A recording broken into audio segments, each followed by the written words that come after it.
فطرے کی تقسیم کا طریقہ کار کیا فقہ نے نقل کیا ہے؟ چنانچہ ایک صدقہ فطر ایک آدمی کو دینا یا ایک صدقہ فطر متعدد فقیروں میں تقسیم کر دینا، دونوں صورتیں جائز اور درست ہے، اس میں کوئی حرج کی بات نہیں ہے۔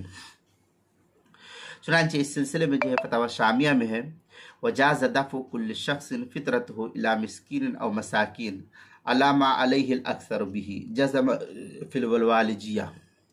اس طریقے کی عبارت جو ہے فتاوی شامی جلد نمبر 2 صفحہ نمبر 364 باب صدقۃ الفطر جو ایچ ایم سعید کراچی پاکستان کا چھپا ہوا نسخہ اس کے اندر۔ دوسری صورت یہ کہ ایک آدمی کو ایک سے زیادہ صدقہ فطر دینا بھی حنفیہ کے نزدیک جائز اور درست ہے۔ فتاوی عالمگیریہ میں ویجوز دفع ما یجب علی جماعت الی مساکن واحد، یہ فتاوی عالمگیریہ کی عبارت ہے، پہلی جلد صفحہ 193 اور روزے کے مسائل کا انسائکلوپیڈیا اس کے حروف تہجی فا عنوان ہے فطرے کی تقسیم کا طریقہ، صفحہ نمبر 156 پر اس کو نقل کیا گیا ہے۔